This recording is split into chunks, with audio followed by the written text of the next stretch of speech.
Hello, Storygoers, and welcome back to another episode of Tales from the Cartridge, the video game storytelling podcast. I'm one of your co-hosts, Eric. And I'm your other co-host, Ryan. And Ryan, we survived. Well, you're still going through the storm right now. Yeah. Mm-hmm. I have survived to live another day. So long as I've learned that having owned a home, so many fears have been unlocked. It's great to have a space that is your own. You do whatever you want. You paint your walls and put so many cool pictures behind you. But if your exhaust things on the sides of your house are covered by snow, you can be breathing in carbon monoxide poisoning. That's terrifying. Didn't know that until I woke up this morning. Yeah. I had to make sure that wasn't the case. But I'm alive. And you are too. Yep. Please make sure your things are uncovered. I will. We also have sensors on every floor. Carbon monoxide. Same. So yeah. That would give us warning. You're not supposed to keep them on your ceiling. I did not know that. No, because carbon monoxide is heavier than air. Yep. So guess what I gotta do? Low. You gotta move them down. I gotta put them down. Move them down. I keep forgetting though. One day I will not forget. Hopefully it's not too late when I do remember. But Ryan, how are you? What have you been playing? I'm doing all right. It's nice to have a snow day. I'm still kind of working, but I have much more flexibility. And the snow is great. I have to do some shoveling after this, which is fine. I don't mind doing some shoveling. There's just a lot going on in the world right now, but that's okay. I'm happy to be here chatting with a friend, talking about video games. Although I think there's some really fun stuff that we'll get to later that maybe there's some fun parallels. But Oh, man, playing... But we've been playing some Arc Raiders on and off here and there. Still having a great time with that. Starting to feel a little more comfortable in that space. Yeah. And feeling, ready to bring some more rare stuff. We've had some really good luck and really good runs. That's been great. Yep. My wife has been wanting to play something together, and we have been trying bouncing between different things. And we landed for the weekend on jumping back into Diablo 4. She hasn't played in ages. There's been a bunch of new stuff. There's been a couple new classes. So we're dipping back to check out some of that, and that's really fun. Alchemy Factory is out. It's just a factory game. It's fun, but also it's a shop game. You make things, and you also then have to sell things. Me and our friend Dave have been playing that here and there. And then I have been playing on the Steam Deck Factorio. We got a couple months of Netflix. And I don't know if you know this, Eric, but there was a lot of romance-focused reality shows on Netflix, and my partner really enjoys them. So she will put those on, and I'll play Factorio, and that's what we've been doing in our downtime. It sounds like a nice time. Yeah. And man, just lots of hooligans out in the world, but they're doing their best. Yeah, they're doing their best. Yeah. It's rough. It's rough finding love, and then Netflix just takes that and runs with it to make millions of dollars. Sure does. Right. Sure does. It's rough. She has been watching a very sweet one from Japan about these 6 gay men who run a little cafe together and slowly fall in love, and it's just kind of sweet. Is it a real thing, or is it like a sitcom? It's a real thing. It's I don't know if you know what Terrace House is, but it's based on similar to that, where it's it's made to be kind of cozy. It is not made to be sensational and wild. It is made to be kind of like a cozy chill hang. They're not fighting over each other. Brad's not my... Well, no one... Exactly, no. Or no it's one better do Brad, but... Yeah, it's hey, I'd really like to hang out with you. Okay, let's hang out. And then it's it just is having them have a really nice conversation about their family and growing up, and that's the thing. Which is sweet. It's not particularly my jam, but it's sweet. Yeah. And I'm playing Factorio and killing bugs because they're trying to take my metal, and it's mine. They can't use metal. They're bugs. What are they doing? Yeah, I mean, they do only attack if my pollution extends to their little house, but it's fine. So you're a problem. I drive the tank over and then wipe them out, and then they don't bother me anymore. So you worry about metal? Well, how about this metal? And you roll over. Exactly. Blow them up. Exactly. Yeah. So yeah, that's what I've been playing. There's a lot going on, but I'm enjoying some games sometimes. Eric, how are you? What have you been playing? I am very much in the same boat. Yes, dealing with a lot of feelings from a lot of people, a lot of stuff. But we're getting through it one day at a time. Yep. One day at a time. I really enjoyed the snow a lot. It was fun just having a day where you didn't have to leave. You really shouldn't leave the house. A state of emergency is illegal. I think illegal to be driving on the roads unless you absolutely have to. So it's nice just, be stuck in your house and, just hanging out, and that's a good time. As we've been playing, yes, they're still playing Arc Raiders. I have a great idea. People can take this if they want to, but I'm going to hopefully do this first. Hopefully tonight, if you and our good friend Dave are down. He probably won't be. He might be. He might be. He probably would. He probably would. I will be the bait. I would like to take a guitar and sing a classic 90s song. Yeah. I almost said Black Eyed Peas. Goo Goo Dolls, Third Eye Blind. I'd like to just go in the middle of a place and just sing. Right? I'm the bait, though, as other groups come to us and you guys are off in the distance. And you guys down those people that come to me as they're just stupidly singing the song with me, because they're probably all 90s kids too, hopefully, if they're on PC. Yeah. You know what I mean? I feel like PC players are probably more 90s people. Whatever. Yeah, that's my own biases. I think this could be very successful. Mm-hmm. So, what say you? I am excited to try it. Okay. I can't win a gunfight in the best of situations. That's true. But I'm excited to try it. I'm really putting myself in a bad situation. Yeah. No, you're better. We're putting a lot of trust. A lot of trust in our good friend Dave to hold us all together. But I think you're better than you give yourself credit for. That's kind. Thank you. We'll put a lot of mines around the area. Yeah, exactly. Yeah. That's fair. You throw a bomb at your feet. Just put out, what's the one that you have to click this to blow it up? Yeah. I'll have it behind me. We'll put it behind me. I'll stand in front of it. We'll stick them to your back, right? And then you walk in. I don't know. We'll find out. We'll find out. That'd be sick. That'd be so cool. I'm playing guitar, then there's like a grenade just blinking on my back. It'd be really cool. It'd be really fun. I'm playing also Moonlighter 2, which is in beta right now. Beta? It's early access, not beta. Early access. Yeah. And it's fun. I'm liking it a lot. It's. I gotta replay the first one. I really liked the first one a lot. There was something about Moonlighter 1 that was really, really, really enjoyable. And it's not that this one's not. I don't know. I just kind of feel it's not grabbing me as much as I thought it would. But also, it's early access, so not fair to fully judge it yet. It's a great start. I think it's just hard when you play games like Hades 2 that are just they're just so good. And I don't know. I think roguelikes are getting more difficult to grab me personally, just because there's so many good ones out there. What do you do to make yours stand out? And Moonlighter is great because I love the shopping aspect, the selling aspect of it, getting really cool items, selling in the shop. But it's not anything that's like crazy difficult, or it's not like a whole separate game in itself. It's kind of like a side thing. I feel like in a way, it feels like a side quest almost in a way. Though it's very needed. You need the money to grow, but I don't know. It's just not. It's not. I give it a solid B+ right now. Again, early access though, so I think it only could get better. I think. I started Deathloop again just because I felt like it. It's such a fun game. I really hope Arcane Leon, Lyon, Lyon, comes back with a great game. I'm really excited for it. I almost want to try Redfall, just because I love Arcane, and I'm sure Redfall is probably not going to be. I'm not sure. I imagine Redfall is not going to be the best time. It still has very mixed reviews, but also people were really down on Deathloop because it kept getting shown at. So many trailers kept getting shown in different shows, and it kept getting pushed, and everyone had this kind of preconceived notion of it. And I don't think it was held in as high regard as I think it should have been. I think Deathloop was so great. Everything about it, from the art design to the gameplay to, I don't know, just how creative it is. You were spending one day on this island, and you have to break a time loop. And I think it's just such a creative, fun idea that other games aren't risky enough in doing, if that makes sense. Yeah, for sure. Like, what a fun time. Like, it's so good. And then I, with our good friend Dave, have gotten back into Marvel Rivals. We played one time together so far. And, you still see the toxicity.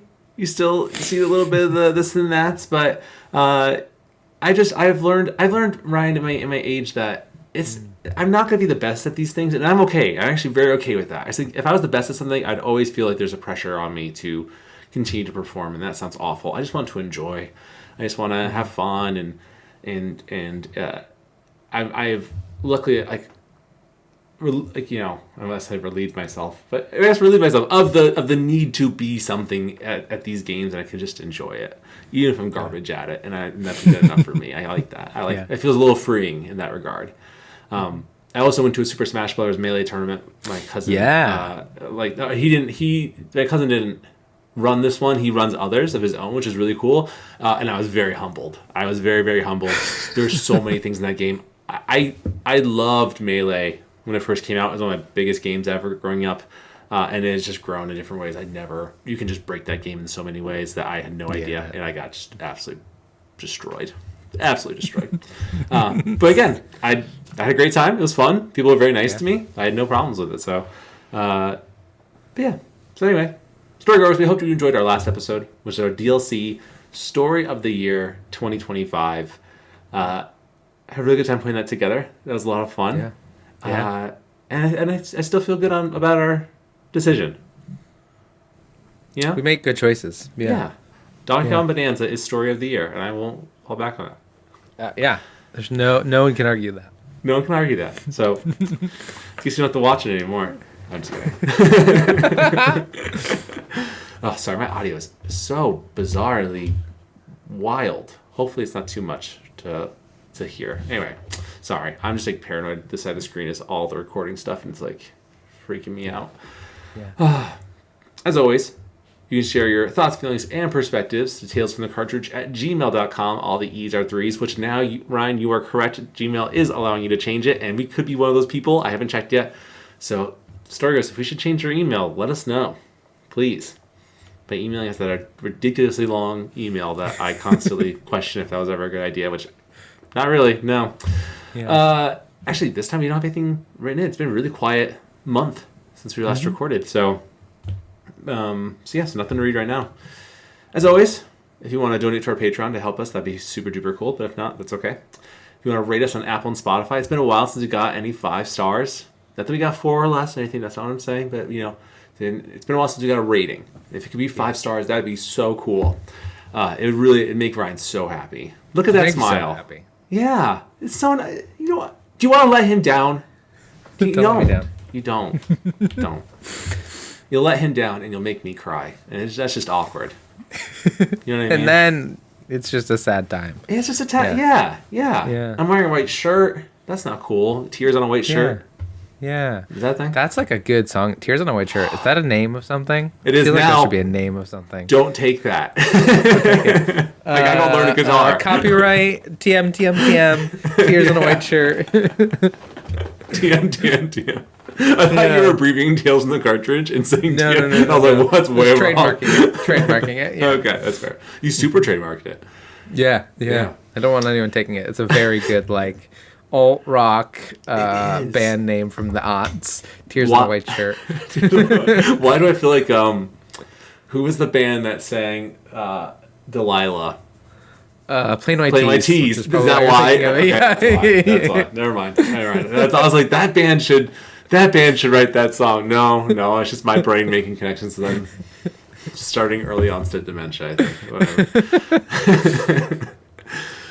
Ryan, you have been gracious enough to start us on the new year with our first game of 2026. Yep. Our story analysis, and it's a great one. It's a great one. One of my favorites. Yeah. Do you want to announce what that game? I'll announce. Yeah. Then we can jump into some background influences, and then we can jump into the story. With this, as many storygoers know, with this new format, it allows us to deeper dive into more games and talk about games that would take so long for us to cover otherwise, which is so exciting. So we're going to talk about Red Dead Redemption, a wonderful game from 2010. Eric, we were freshmen. We were finishing our freshman year of college. Oh, I was like, when this came Ryan, out. we graduated in 2009. We did, yes. We were finishing our freshman year. Yeah. Yes. You're right. That is correct. Yeah. 2010. 2010. What a time. May of 2010. I think I just turned either 18 or 19. Yeah, that's probably right. Is that doxing myself too much? Who cares, right? Probably, but who cares? No one knows. No one knows us. No one watches us. It's fine. No one could Google our names that we used to say all of. Yeah. It's fine. It's fine. It's fine. It is. It's fine. good. Yeah. I'd be happy to jump in. You got all this together, and I'd be happy to read it if you. Yeah, why don't you dive into the backgrounds and influences, and I'm happy to add anything if it feels necessary. Tell me if I'm wrong with anything. Just say, Eric, you're wrong. You're wrong. That's it. That's all you have to say. Background influences. The developer, of course, is Rockstar San Diego, right? I always forget they have different offices, but that makes a lot of sense. They're do. Very big. Yeah. Publisher is Rockstar Games. Not Take-Two. I think they're part of Take-Two. Or were they? They're their own. Maybe they were. Maybe they since have been. But OG, no, I don't think so. Take-Two now. Maybe they weren't back then. Because I wasn't really privy to all that. Like I am now, being a adult. Being an insider in the... Yeah, of course. Yeah, 100% of insider. While you look that up, producers are Steve Martin. Whoa, Steve Martin. He really branched out from his comedy routine. Michael Unsworth and Christian Cantamessa. I can't mess that one up, can I? He probably got that so much growing up. I'm so sorry, Christian. The release date was May 18th, 2010. Inspirations. Red Dead Redemption's 1,500-page script was written in just 2 years. 1,500 pages. Oh my God. I was going to actually, what I was trying to do, Eric, was trying to look up how many words are in one of our scripts. That's for a reference. But I don't know if I have the wherewithal to remember how to look up that. I said we can't.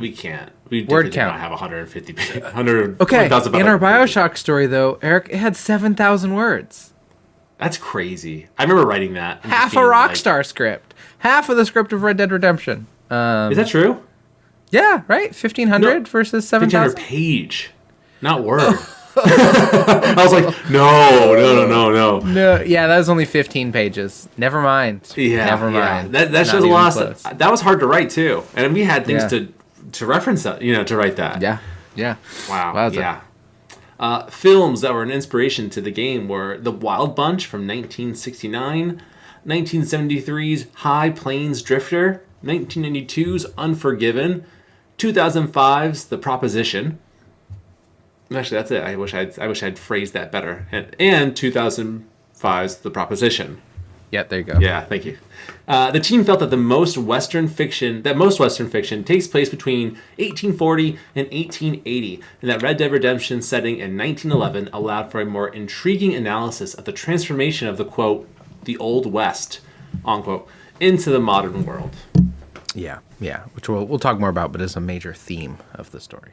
It feels very, if I were to kind of compare it, being the nerd that I am, I feel like this game is comparable in the way the transition of the Old West into this more modern age at the time of 1911 is comparable to like Japan when samurai weren't a thing anymore all of a sudden, and the world was becoming more modernized, and violence was not the way to solve your issue, and the difficulties of a transition like that where people didn't handle their problems that way. Yeah, that's a really good historical comparison. I think that's Thank you. Spot on. And Thank you. I think the one-to-one of that is these Western movies were all inspired by those Japanese samurai movies. That's true. You know what I mean? There's this like one-to-one correspondence of like, those Japanese, samurai movies that were like so foundational, and then you have these Westerns, which were so foundational. So I think that's and I think it's because of that resonance that you noticed, right? This change of old to new. Yeah. Interesting. Actually, I'm kind of proud of myself for that. I think that should added more context to this, which makes a lot of sense. So yeah. I'm sure Red Dead has like so many inspirations. Like I feel like John Wayne is probably one of them as well. I imagine because he's so probably problematic, but also in many cowboy movies, cowboys, they're also problematic. They were, I mean, is a messy time, and like all things, right? Like our idea of who cowboys were is so different from what probably they actually were, right? Yeah. Because we have this. I mean, I'm not a huge I didn't grow up watching westerns. That's like a couple generations. Like my dad and my grandpa's generation grew up watching westerns, but there is a part of me that loves that setting and that idea, but not in the way of like traditional westerns, but like in the I like subverting the expectation, as all things, right? Like the next generation always wants to subvert what's weird and interesting about those. Yeah. It's like space westerns. I really love that. Me too. Those are so great. Or just those ideas of there's a book series I really enjoy. That the first series is in like a medieval times, then the sequel series is in like this time period, and but the magic system's the same, and it's just very cool, and it's just a time period I really love. Yeah. Huh. That's cool. Yeah. But Ryan, what are your memories of this game? Yeah, I mean, this game was the first Rockstar game I played. Bully had came out before this game, and Grand Theft Auto came out before this game. I was never really interested in them. I don't know why. I think I just wasn't. I don't know why. Those games never play what. Oh, could you play those games as a kid? Like, were you allowed to? I probably could have. Yeah, I mean, there was very little oversight at what I played and did growing up. You're a bad boy, yeah. yeah, for sure. But I probably could have. But I don't know. I don't know why. Maybe because like there was no taboo around it. I didn't really care. Like it wasn't something.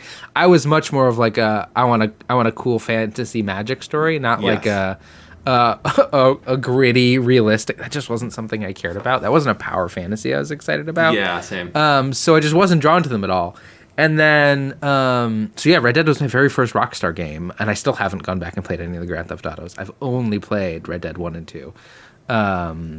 So that was a huge thing for me. It was very action packed. It's like there's a lot going on here. We had a lot of fun with the multiplayer where you could just like ride around and cause chaos. And then I have this very distinct, and I'm curious, I don't know if you'll have this memory, but I've heard other people have this memory of like, there's a song that plays when you're at end of Act 1 into Act 2 when you're leaving the US and going into Mexico. There's this like extended scene where you're just riding through the desert and like the camera zooms out and this very specific song plays. I remember being like, this is the coolest thing I've ever seen. Like, this is so cinematic and so interesting that the point wasn't like fun gameplay. The point was like, oh, look at this like beautiful set piece with this interesting music, and this music is telling a story in a way that I didn't remember playing a game ever like it. And that moment like really stuck in my brain and was a pretty powerful, cool one. Storygoers, if you don't remember, I encourage you to go take some time and go just Google Red Dead Mexico, and a video will pop up with the music playing and John riding into Mexico, and like for me unlocks like a pretty deep memory for me. I'll have to go back as I don't remember this at all. Yeah, check it out. I can watch it. Yeah. That's interesting. Yeah, the multiplayer was a lot of fun. Yeah. Eric, tell me of your memories with Red Dead. Yes, well, the multiplayer was a great time.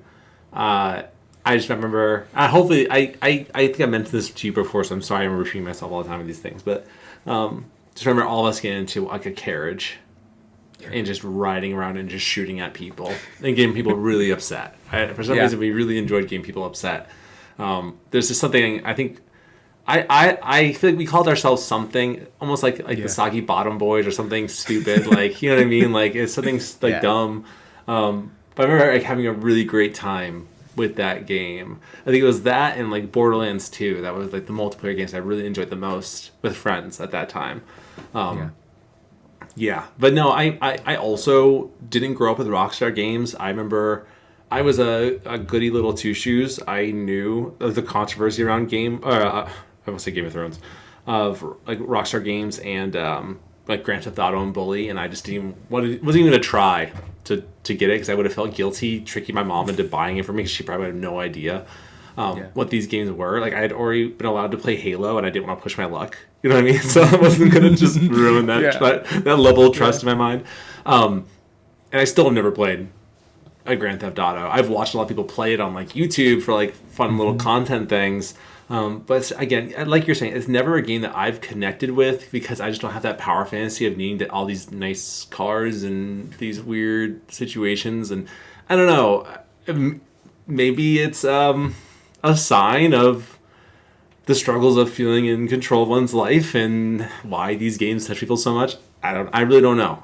As I still, even with Grand Theft Auto 6 coming out potentially in November, we should take bets. I think it's gonna be 2027 personally. For sure. There's no Rockstar doesn't. They don't have to meet any.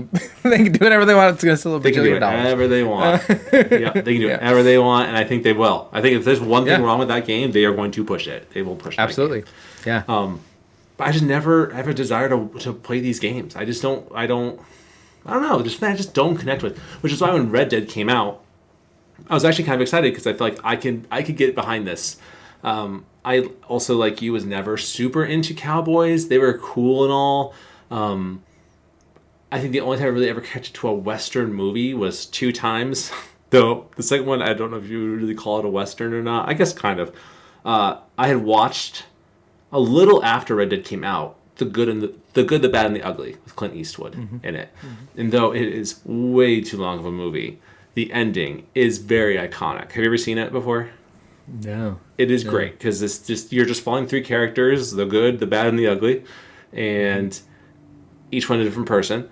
Each one with their different motives for what is going on in the narratively, and there's a 3-way standoff at the end, and it's just very iconic. I actually would recommend people look at it because it's kind of just, I mean, it's that classic image of Clint Eastwood. He has his what's that called? Poncho on, and just looking really cool. I thought it looked cool at least. That's from that movie. So like it's just a really good scene. And then later on, I think also around this time period, because I watched a lot of IFC, which I don't even know if that's a thing anymore, channel, where they played The Good, the Bad, and the Weird, which is a South Korean spin on that, which was very good as well. I had a really cool character, an evil character, and then a weird character, not an ugly character or whatever. So but anyway, it was really good. Those were really good movies, and I think there's always, like you said, Ryan, like a part of me that really likes westerns, but I never had anything that really connected me to it until kind of much later. Like Django Unchained came out. That was very interesting. That's kind of that lifestyle you were seeing then. So yeah, I don't know. But anyway, going back to the game, I think that the thing with the game is I enjoyed. Do you hear that? There's a really weird jingle in my house. It kind of freaked me out. I don't know what it was. But I enjoyed the game in itself, as I really liked the landscape and the things you were doing. There's a lot of characters that I just didn't connect with. John especially. John was not a character I really empathized with. I felt in a weird way, and we never have talked about it too much yet. Hopefully this year we will, but in a lot of ways he reminded me of Kratos. And not so much as character. I don't think that they're the same person, right, in their mannerisms and such, but very much in their pasts and their motivations in the games. Kratos in the first 3, especially, not later on. So yeah, John was never a character I cared a whole lot about. It was really the characters he met along the way that I had more of a connection with, like Bonnie, like I forget anyone else really, but yeah, John himself I never truly cared about a whole lot, and I think we'll talk more about that, especially towards the end, and what that means, but and the impacts of things. But yeah, I don't know. It was a great game. It's a game I've only ever played once. I only played it in 2010. I beat it, and I really have never ever gone back. I never played Red Dead Redemption 2. I know I'm a sinner, and I fully own that. One day I will. Yeah. I own it. I just have never given it a chance that it probably deserves. So, but yeah, I don't know. One day I will. But yeah, in the meantime, though, like it's a game that like I have fond memories of, mostly from the multiplayer. And there are times in the story I loved Undead Nightmare. That was fantastic.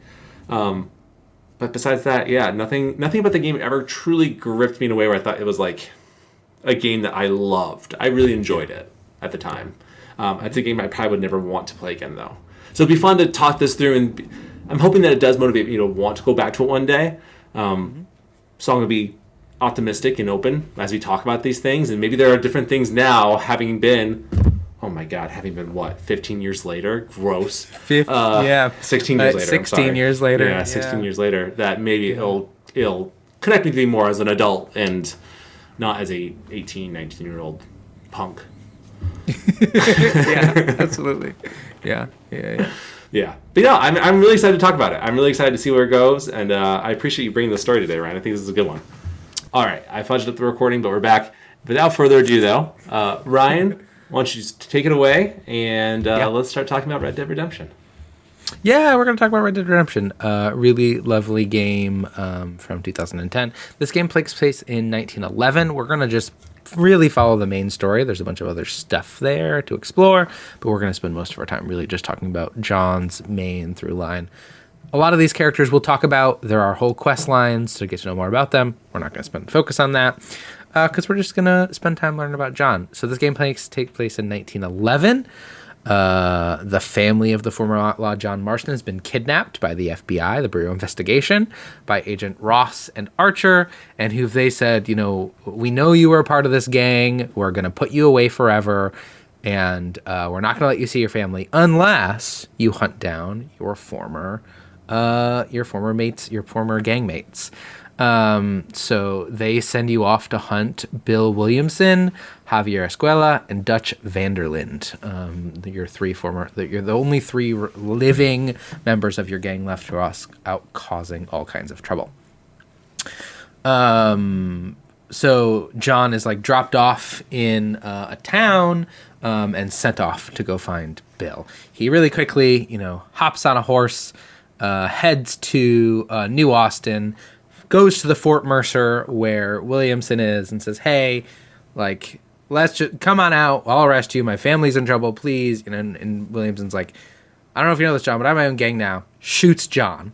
John falls to the ground, goes unconscious, and then is rescued and nursed back to health by who you mentioned, Bonnie McFarlane, who is a rancher and her and her father own a ranch. And over the course of the start of the game, you do some work for Bonnie. Her father is this place is a home to you. Anytime you want to come back, we'd be happy to have you. It's this really sweet moment of you getting to know Bonnie and helping, and then talking a little about your past and learning a little about Bonnie. And then you start to meet these other people in the world. You go and find a U.S. Marshal and ask for help, and he says, well, I can't help you, there's too much going on in my town, there's this happening and this happening and the saloon's a mess. And John's like, let's go to that saloon and sort these hooligans out. And then you go and have the traditional saloon shootout, and after you help a bunch, he's like, well, I can't help you, but I know a guy who can introduce you to a really big and one of my favorite characters, Nigel West Dickens, this snake salesman with a caravan who just lies constantly and has all these tinctures and things that he thinks can help save the day. You also meet treasure hunter Seth, who we know from Undead Nightmare, as well as Irish, who is a constantly drunk individual who just has a beard and is pretty much drunk the entire time.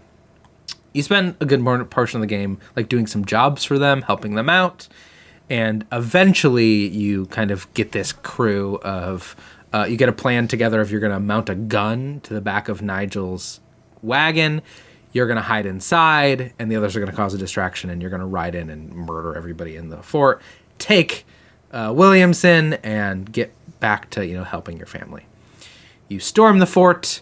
You take the gang down, and you find out that Williamson has escaped to Mexico to meet up with your former gang member, Javier Escuela.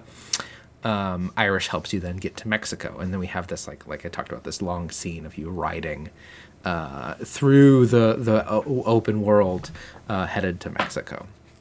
So this first part, I think, what's important to know is that your family has been kidnapped by the FBI, and you've been told the only way to see your family again and for the United States, or whatever the version of the United States is, because this is a fictional world, for you to be forgiven for your crimes is to go find these people. Find your former gang mates, hunt them down, and over the course of this intro, you find out the reason is that Edgar Ross is pitting to become governor of this new area, and this is his way to do it. He's going to clean it. He's going to clean up the West and become the governor, and you're who he's decided is going to help him do that. And it goes bad, and then you get some help, and eventually with some help you take down that fort, but Williamson gets away, heads to Mexico. Now, Edgar Ross does any of that... Yeah. Go ahead. Oh, Edgar Ross, so he's just a politician that's looking to become governor. He's an FBI agent who would like to be... positioning himself to, in the future, become governor on the platform of cleaning up the West. Okay. That's right. And if I remember correctly... Oh, sorry, Ryan. You should say what you say. I think I know what you're going to say, and I can jump right in afterwards. Sorry. Oh, I was going to say, does any of this seem familiar? Do you remember any of this? What memories is this kind of bringing back to you as we talk through this? Yeah. I'm curious. I remember storming the fort, but I don't remember him getting shot and getting nursed back to health. I forgot all that part. I remember storming the fort afterwards. Yes. I just think the first time I think it's just a cutscene. Yeah. I remember him talking to Bill, and Bill's like basically like, screw off guy here. I'm not gonna do that, obviously. But it's interesting that that's the route that John took going into this. Which, I mean, maybe shows his character, having been someone that once was in a gang to now is not, and his plea for help being the choice he made. This is an old friend, right? Yeah. I mean, Ryan, if we hadn't talked for several years and you came to me and you were like, please, like, I don't know what I'd turn myself in. You're too handsome. You need to turn yourself in. I'd be like, I don't think I can, Ryan. I got a gang. You know what I mean? And my kids, like, just like my kids and my wife or something. You know what I mean? Like, I got a gang now, Ryan. I don't know what to tell you. I can understand, though Bill's obviously probably not the nicest person, why Bill is not going to just put things down. I'm surprised John would think that he would. Is that surprising with the knowledge that you have now? No. I mean, we should just say, like, if you played Red Dead, or haven't played Red Dead 2, and you really want absolutely no spoilers, we doubt we will be spoiling anything of the game, but maybe just the contextual parts of it in relation maybe might come out. So if you want to know that, then you might want to skip some of this. But anyway, sorry. I don't think that's surprising, knowing John's character. I mean, John, like, I don't think it's surprising that John decided to go and try to talk to Bill. John, was a little bit protected in the gang by some other people who wanted him to maybe not go down the same paths they went down. Yeah. So he was a little sheltered from kind of the worst of what happened in that gang. So that doesn't surprise me that John, like, thought he could maybe just go ask his friend to turn himself in or like talk it out. Okay. Because John he also like just isn't the smartest individual. He's not educated. None of these folks are formally educated. And I think what we will see time and time again is John could not do this without help. Right. He is a very good shot. He's good at what he does, but one man can't take down a gang on their own. So over and over again, you'll see John having to, like, find people around him to help him. Yeah. And build relationships with those people and help those people and get to know them and they get to know him over the course of the experience. I think it's also like I had the thought when you were talking about this beginning part where he's making these connections with people and having to take care of people in the saloon, and just like, I literally can't imagine be like, hey, let's go handle the people in the saloon who also likely have guns who could totally kill me. You know what I mean? And like, with that being the solution is like, I don't know, it's wild. That's just like the first thought. But again, like, what do you do in that time period, right? Like, it's I don't know. It's sad in a way. Now I'm thinking about it, not to bring too much of the current climate into this conversation. I'm trying really hard to keep that out of this. It's just sad how violence is a means to an end for a lot of different peoples, and when it just doesn't have to be. But again, less education makes us do more drastic things. I would say less ability to relate and converse, and most importantly, arguably, is cooperate, or what's what I'm thinking of. When we both give something to have an end result that we both like. Compromise? Compromise. Thank you, Ryan. Thank you, Ryan. Yeah. See, I'm less educated than you, so that makes sense that you knew that. But compromise, yes. If we can compromise, that helps us to get all of our needs met. But anyway, that's neither here nor there, right? No, I think that's a really important thing to mention, because you are seeing the world change in a way that, like, when John goes to this marshal, the marshal's hands are tied. He can't just go down to this and shoot these people, right? Yeah. That if he did, he would get in trouble. So he needs somebody who operates outside of that to do this for him, right? To do this with him. Yeah.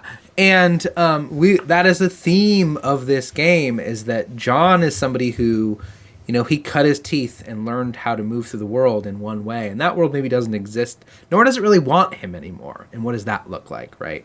And so, but that doesn't mean John can't make connections with these people in this world. But it just means that there is an opportunity for John's skill set to be used, but not...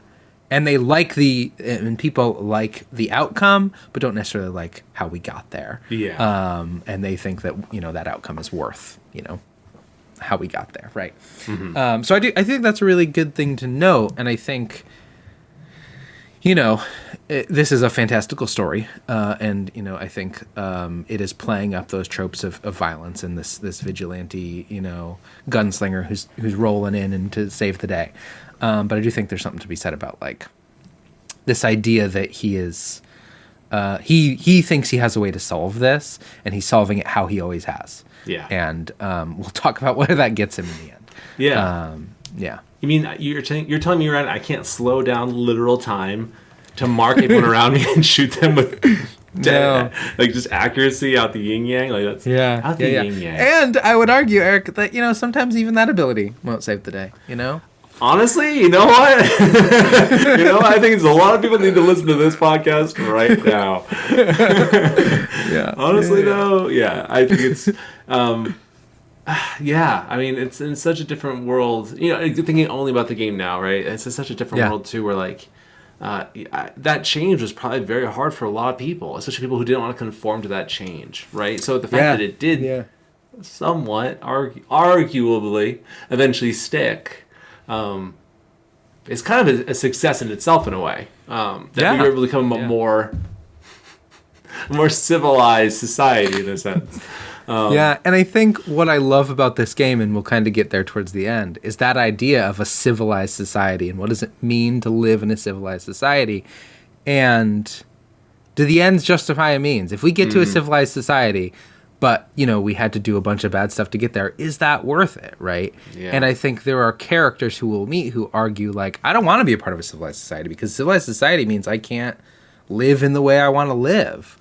Even though that way may harm others. And where that friction comes from. And I think one of the things that I am constantly, or recently, or I guess, one of the things I'm thinking of as we go through the story is like, these people didn't make the decision to be bandits and gang members, right? The world and the people around them pushed them in that direction through, you know, a whole bunch of injustices that got us there. And that you see in real time in the second game. That certainly doesn't justify the choices they're making. But I think we're getting ahead of ourselves a little bit, and we can jump into what happens next. I think if I could say one more thing before we jump in, if that's okay. Please do. I think something that would be good to think about. We don't have to talk about it right now. Something good to kind of be mindful of, if I remember things correctly, or at least in the themes of what is coming. Right, is like, where is the line between nature and the bounds in which we are set in, or the reality that which we are set in, and what we have to do to survive, and that line between that and the ramifications of our actions, right? Because sometimes we have to do things we aren't proud of, and that sucks. But where's that line for consequence? Is the client, or is there no line at all? Right? We had to do this, and there's just gonna be consequences, and you're just unlucky in that regard. That's a hard one to wrap your head around, I think. Absolutely. I think that's a really good frame of reference to have moving forward. Who cares? We're in Mexico. So who cares? We're in Mexico. We are arrived in Mexico. We meet legendary gunslinger Landon Ricketts, who helps John improve his shooting skills. It's this like old crotchety man who is kind of like coaching John and like talking him through like, you know, I was this, you know, gunslinger hero of the West, and I was run out of the West, and I'm now in Mexico because that world wasn't for me anymore. And he like is trying to help John understand this. And John pretty quickly becomes involved in a local civil war between Colonel Agustin Allende, the state's tyrannical governor who's bringing civilization to Mexico, and Abraham Reyes, the leader of a rebellion, who wants it to be a place of the people and doesn't really care for civilization. And John ends up kind of working for both sides, like leveraging, like you do jobs for both of them to try and get closer to Javier, and you end up kind of inflaming this civil war between these two. And over the course, you learn that like neither of these people are particularly good people. Allende is like, you know, bringing electricity and bringing infrastructure and building roads and building cities, but also he's like skimming money off the top and bribing all kinds of folks and doing some pretty terrible stuff to his people. And then you have Abraham Reyes, who, you know, sees that their people are being taken advantage of and who are not seeing the wealth that they are creating. but also he is kind of lying and tricking people into joining his army, and he is taking advantage of people who are fawning over him because he's this hero. And so you have this dichotomy of these two characters who both, what they want makes sense, but neither of them are necessarily going about it in a way that is good. Yeah. Eventually, John is doing a job for Allende, the governor, which if it helps, Allende is like this guy who's wearing this like very fancy like officer's uniform. He seemingly fought in the Spanish army and then was given this like plot of land to take care of, or in the Mexican army. And Reyes is kind of more of a rundown person, but Allende is John is doing a job for Allende, and then Allende turns on him. It was a trap to kill John, and Reyes rescues John in the end. And in exchange for John helping Reyes, Reyes will help John find Williamson and Escuela. And you partner together with those guys and attack a fortress, and you eventually found out that Colonel Augustine is protecting Williamson. He's like keeping him safe. He's has him on the payroll. Landon Ricketts is also like, hey John, you can't play both sides. This isn't gonna work. One of them is eventually gonna realize what's going on, and neither of these are maybe the right thing to do. But you eventually attack the fortress and capture your Javier. You can choose then to kill Javier and return his body, or you can choose to turn him in person. It ultimately doesn't matter. He gets turned over to the There's no real change in the outcome. This is expanded much more in the second game, where there is like this very clear like your choices really change the whole shape of the game. But in this game, it doesn't make a difference. And then eventually you, with Reyes' help, attack the palace and topple the government, kill Allende, and then you also kill Williamson when they attempt to flee, and put Reyes in charge, and he leads a revolution of Mexico, and causes all kinds of chaos, revolutionizing Mexico, and they murder everybody who was involved in the old guard, and tries to change a bunch of things. John doesn't care. He gets out of Mexico, Williamson in hand, Javier in hand, to go and do what he was here to do, which was like get his family back. John is solely focused on returning to his family and rescuing them and trying to live a life that he believes he should live, which is like a peaceful, calm one on his ranch. But yeah, John bounces, and after doing this, and heads back to the U.S. With two of his three old gang members in hand, or turned over to the FBI. I am so remembering a lot of this, and I'm also remembering why I really did not connect with John in so many ways. I think he is just... I connect with him in the idea that, yes, I would likely, if I was in his position, be doing whatever I could to get my family back. But again, his sole intent is just hurting everyone around him in the choices that he is helping to be made. Like how many families were torn apart because of his helping of Reyes, and just leaves Reyes to his own whatever, his own means, and then Reyes is just just killing people and doing whatever the heck he wants, and he's just becoming this horrible thing. Likely, I don't know, I thought in my head, but and John just has no care in the world because he's just so. I mean, I think. Sorry, I'm going to get a little philosophical for a second, if that's okay. Yeah. So a lot of times I talk about, like in therapy, like selfishness, the inherent idea of selfishness. I think it creates the idea of negativity in one's mind, right? Being selfish is bad, right? And I would personally argue, or psychologically, you might argue that being selfish is not necessarily bad, right? You need to drink water, you need to eat food, you have needs. And that's nothing that we chose to necessarily have, but how you take care of those are really important, right? But too much of anything is a negative, right? Drinking too much water is a negative on our body, right? Too much selfishness can really impact people like yourself or people around you in really negative ways. I think we're seeing that, right? John is trying to take care of this need of protecting his family, which is very, I think, understandable for a lot of us probably talk about the story or listening to this, right? The idea of protecting what we love, right? But again, too much of anything is a negative, right? John needed help around him, which makes total sense. But at what point does that help then become the burdens that he must bear of what he has done to other people around him, right? Yes, he doesn't like go with Reyes and kill all these people, but he has played a hand in giving Reyes all this power to do so, and to hurt other people. And in that ways, I would say yes, like your quote unquote selfishness has gone too far to where it is now encroaching on the lives of other people around you, and that in itself is a sin to bear necessarily, or and the idea that John has done this and he is not a good person. And I think this is why I struggle to identify with John. I get what he's doing. I get why he does it, right? It's just interesting that it just feels very not narrow-minded, but just it makes me feel like he doesn't care about these old gang members at all. Like Bill sounds like a huge jerk. But who's the other one? Javier. I don't know his relationship with Javier, but I just can't imagine it was anything positive. He's gonna just do this. But I don't know. Then again, I don't know. Yeah. It's tricky, right? Yeah. It's tricky, and we as a player don't know. All we're told is that these, and I mean it with Williamson, and maybe to a further extent with Javier.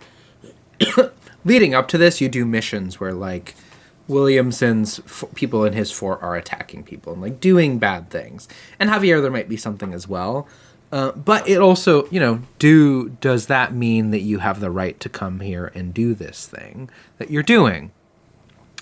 And I think it's what makes it hard is John, like you said, John is really focused on a specific goal, and if somebody says I can help you with that goal, he's going to do it without thinking much about it. I think we have to continue to see John. You're absolutely right in your assumption of him, but he is a product of an experience. Yeah. He has choice and autonomy, right? I can't remember the phrase right now, but like it is not necessarily his fault that he grew up in the way he did, but it is his responsibility to like reflect on that and make a difference in his choices moving forward. But he doesn't have the tools, or seemingly doesn't want to have the tools. He's too focused on something else to do that, and there are ramifications for that. And I think we'll see with Dutch shortly, which is a totally different monster. And I will say, we'll talk about it more, but John, like, all throughout the game, John is talking that, like, Dutch taught him how to read. Dutch taught him how to survive in the world. Dutch gave him his first gun, right? Dutch is somebody who raised John, and we'll kind of see who Dutch is, at least in this point, in this next chapter. And speaking to what you said about Javier and Bill, he ran with those folks, but he didn't have a strong relationship. Whereas with Dutch, he loved Dutch. Dutch raised him, and that's who he's after next. But yeah. Yeah, I think last time, and then we can keep going. I think no, please. I think you're making great points about like John's upbringing and not being asked to be in the world. And I think my mind kind of goes to the idea like if this was a perfect world, then John should not be held accountable for his inability to assess or critically think or try to be different than who he has become. But I think arguably, right? This may change. I'll keep pondering it, right? But arguably, because this is not a perfect world, this is it just is what it is. John, that's why I keep hitting the space bar when I'm talking. I think I just turned it off on accident. Okay, yeah, my bad, everybody. But because of the world being not fair, I might argue John should be held accountable because of the impact he's having to those who never asked to be a part of what he is doing and the ramifications like that happens, right? Like he didn't throw the stone that caused the ripples to form in the water when it landed, but he did. He is that rock, and yeah.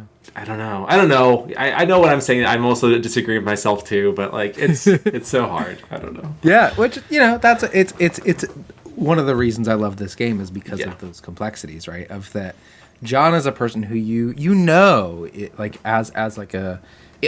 does cool things. There's a cool power fantasy when you're playing John, and you can like have a cool gun, you can do cool stuff, but there is also the choices John is making over like in the first chapter, Bill's like kind of a bad guy, like kind of a hooligan. His gang is up to trouble. You can kind of justify like, you know, he's an old gang member. And now you see like, oh, like maybe that what we're doing is not okay in this second chapter. Like maybe the ends don't justify the means here. I don't know what other choice. John's choice is then to allow his family to never see his family again, right?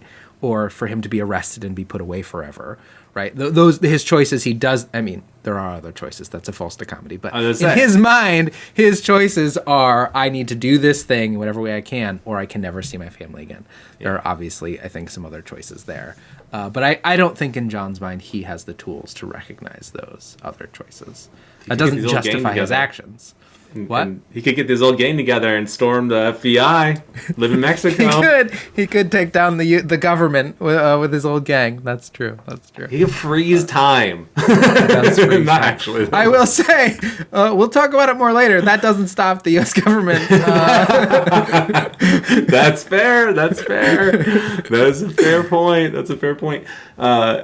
Yeah. I don't know. We'll get to it more. I don't want to say more. I think I'll spoil more things. Okay. But yes. After dealing with Javier and Williamson, Ross and Fordham, you come back and say, hey, I've done this. I've taken care of what I've taken care of. Can I please just see my family? Can I see my son? Can I see Abigail? Can they, like, you know, I'll go do this last thing, but can I see them? They're like, no, we're not going to do it. You have one more you need to see. Dutch Vanderland, your former gang leader and mentor, he needs to be taken down.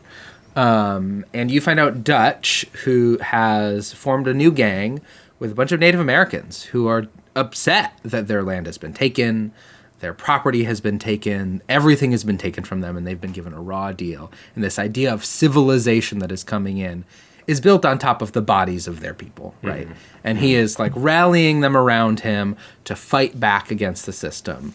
And take down and not bend over to the will of the civilization that is coming in and for Matter's nation. You eventually are actually working directly with Ross and the U.S. Marshals to track down Dutch, and you also get some help from a fellow Native American and some like author who's writing books who has these like tiny glasses, and you track down Dutch as he's robbing a bank in Blackwater, and you stop. Dutch has a gun to a teller's throat, and Dutch is like, "Hey, you can't get away from this, Dutch. You know, put down the gun. Let's go have a conversation. Let's figure this out." And Dutch is like, "John, I love you, but you're an idiot, and you're soft." Shoots the woman in the head, throws her at John, and leaves. And escapes back to his base with these folks who he has rallied around him. Eventually, you get more forces, more U.S. Army forces, and you attack this fortress. The person, your companion who's been guiding you dies. The other companion who is helping you leaves, and you eventually take down this stronghold. And at the very end, Dutch says, you've beaten me, but I will not bend. And he throws himself off a cliff and dies. Not to be shot, not to be taken down by this government that is here to, modernize and change the world in a way that Dutch does not want it to change. Afterwards, Ross, thanks John for his help, releases his family back to him, and sends them back home. And John and his family are now able to live on their farm. He's done the work. He took down Dutch. And there's a lot of back and forth between Dutch and John. There's a lot of moments of like, hey, you don't have to do this, Dutch. Like, we made some mistakes. You just have to turn yourself in. And Dutch is like, no, I deserve to live the way I want to live, and no one's going to tell me how to do it. You pretty quickly learn that Dutch doesn't particularly care about the plight of the people he surrounded himself with. He is mostly just using what they want to get what he wants, which is, par for the course for Dutch and who he is. He has like a charismatic, what's the word? Where you're obsessed with your ideas are always the best ideas. There's like a clinical narcissism. Yeah. He is a narcissist who believes his way is the best way, and if everyone would just listen to him, everything would work just fine. And everyone's a means they won't, to end. And they don't exactly. Mm-hmm. But Dutch dies, and he throws himself off the snowy mountains after you attack with the U.S. Marshals, and you bring down the last gang member and are now free. You get your family back and headed back to your farm. Do you remember this stuff, Eric? Any of this? I vaguely do, but not as much as I wish I did. Yeah. I don't remember. I don't remember as much as I thought I did. I definitely remember the first 2 chapters way more than this chapter. I remember in chapter 4. I remember more so too. Obviously, now obviously we haven't talked about it yet, but it will be obvious. But this part I remember the least, surprisingly. Is this in, like, you said the mountains, right? So it's very foresty, very... Well, it starts in Blackwater, which is, like, the biggest city in Red Dead 1. Biggest city. It's, like, a bunch of buildings and a street. I think there's a movie theater that you can go into, but it's, like, basically empty. But it's, like, a big city. I remember that. And then nearby in the mountains, there's these forts up in these snowy mountains. I think I remember that. But, yeah, I think... I was going to say, I forgot. I get what Dutch is trying to say to you, that John's an idiot. Because John's completely trusting in what he's being told. Yeah. Whereas Dutch, I think there's validity to what they're saying, but both people are going about this all the wrong way in what's going on. But again, like, yes, Dutch has lived this life, and it's probably very difficult for him, and he only knows how to do all these things, but at what point should he be held accountable? I don't know. I think this is a great example of, like, change is hard. Change is scary. Change is difficult. But when you fight against the change, you're going to get left behind in some way, shape, or form. I think we see that now especially. When we try to conserve ourselves into ideas that has sustained us for so long, the idea of giving those up is really scary. Yeah. Where we can gain so much more, though, not only for ourselves, for those around us, by being more open to the idea of what that change could bring. And for Dutch, that change probably could have brought, granted, probably not. He probably would have been locked away. But if in a different world, right, he probably could have done really well for himself. Unfortunately, being a narcissist and really good at talking to people, he probably would have been really successful at this time in this day and age, right? So, and John as well. Something John, if he had been born in a different situation, could have been much more successful in his life of what he wanted to do. I don't know. We also need to reset. We all need to reset. You know what I mean? Like, that'd be great. Yeah. Well, John's got it right now. John's got his reset, Eric. You're right. He's done what he's had to do. What am I doing? You're right. He gets to ride off into the sunset and live his happy family that he fought for. Yeah, that's right. You're right. You're totally right. Yeah. I will, to speak, Dutch is a character who I love because of how messy Dutch is. Dutch is a huge character in Red Dead 2, and you see in real time the change in Dutch from this, like, father figure to this different person who he is at the end of this game.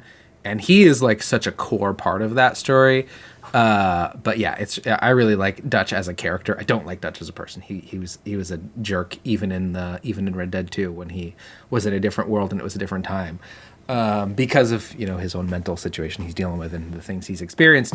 But yeah, Dutch is a really interesting character. And Dutch, John was supposed to be, in Dutch's eyes, John was supposed to be the future, right? John was, we did all this bad stuff to get resources so that we could survive and live in the way we wanted to live. We did this so John could, have this happy life. And in Dutch mind, that's part of the reason why he's so frustrated at John. Because John didn't follow through on what? And again, a huge red flag here is that Dutch's perception of what John's reality should be was not John's perception of what he wanted his reality to be. And they didn't mesh. But again, it makes you question, was that fair of Dutch to put on to John? Right? Yeah. I would argue no. Right? It takes away John's autonomy and the idea of what he wants to be. And if being a family man and living a peaceful life is what brings John happiness, and why, it's just putting your own morals and perspective onto somebody else that isn't asking for it. I think we see that a lot with, like, parents and their children, right? In childhood, right? Like, when we are pushed to do something that is not aligned with our values or how we see ourselves, to quote unquote self-actualize, right? Into the person that we want to become. And there's a lot of friction there. Yeah. And I think this is a great lesson in, like, embracing what a person wants to be rather than pushing them into being something they do not want to be. Yeah. But I'm sure this ends in a great way. So let's go. I'm sure it does end in a great way. So you, in the last chapter, chapter 4, you return to Breacher's Hope, your farmstead that you have built with your close friend Uncle, who is also a former gang member. And you spend a good bulk of this chapter like reconnecting with your son. There's some friction there. He like doesn't understand why you left or who you are. He is like he knows how to read. He was taught how to read by his mother. He knows how to use tools. He is in John's mind, his son is like the future, right? I did these terrible things, but I'm going to create a life so that my son doesn't have to do these terrible things, so he can live the life he wants to live that I never had the chance to live. So he gets his farmstead back. You you hunt crows who are attacking your barn. You go and take care of the farm. With Uncle and Abigail, your wife, who Abigail was also a gang member, was in your gang years ago. And you had Jack while you were still in that gang. Jack was partially raised by the people in this gang when he was a kid. But they have since moved on, and you've since moved here. And you spend a good chunk of time of this ending, and it's just it feels like an epilogue of we've won the day, and now we have to take care of the farm. And then one day you're out on your farm and Uncle notices there are some people coming. John, you get out a spyglass, binoculars. John has binoculars. Yeah. It's a mechanic in the game. You get out some binoculars and you see there's a whole brigade of the U.S. Army has arrived at your ranch. And they have come to presumably take care of the last of Dutch's gang, which is John and Uncle. Uncle is killed. He is shot when this attack happens. And Uncle, we haven't talked much about Uncle, but he is a character who you, especially in this last chapter, spend a lot of time with. And in a little bit I guess not in this game at all, but you spend a lot of time with Uncle, and he's this like almost like father figure. He helped build this house with John. He's helped raise Jack, and has spent a lot of time with Abigail. So it's really emotional when Uncle is dead. John says to Abigail and Jack, like, get out of here. It isn't safe. I'll take care of this. You guys go, and I'll come find you after I, talk them down or talk this out. You go to confront them, and Ross says, hey, I can't leave this. I can't leave you not killed. You are a member of this gang. I said I would take care of this gang. I am now, like, in charge of the U.S. Marshals because of the work that you did for me. I have gotten more power now, and, I need to, take care of this last threat. And so John is, there's this very cool scene in the game where you step out of a barn, and there's, like, dozens of people around you, and it, like, prompts you to go into slow-mo mode, which you had referenced, Eric, and you, like, select as many of these people as you can, and you're like, oh, yeah, I got this. I'm going to use my superpowers to kill all these people. And you, like, kill a couple, and then John is, like, shot to pieces. Yeah. Like, is killed by all these U.S. Marshals. And it is this, like, pretty intense moment of, at least at this time, there's only been a couple media I'd experienced where, like, the hero loses. Yeah. The hero loses. And this was one of those first moments for me of, like, oh, like, this isn't going to end how it should or how I was imagining it did. And I had a pretty visceral reaction to that and to what comes next. But John is killed. He tried hard to get redemption for what he did and for what he had thought he'd done. And unfortunately, the U.S. Marshals and Ross, who had promised John his safety, could not uphold that. Nor did they feel like they needed to. He's a criminal. You know what I mean? He had broken the law. And in their mind, that was justified. So John is killed. And the game ends. And Abigail and Jack return. They mourn. They bury him. I can't remember what. There's like a quote that's on John's gravestone that was like "bringer of peace" or something like that, written in wood. And that's where the game ends. Then the game starts back up again. 3 years later, with Jack burying Abigail, who had died of some unknown reason. And you're now playing Jack, who has got a gun on his back, has his bullets on him, and your now goal is to go hunt and find Ross. And we'll jump into that in a second. But Eric, we're coming to the very end of the story. What do you remember of this, or what are your thoughts here? I very much like you, especially back then when I was younger, being really hung up on the idea of what I thought should have happened, or like the frustration of the hero losing. And though I didn't necessarily feel much for John, I felt really bad for his family.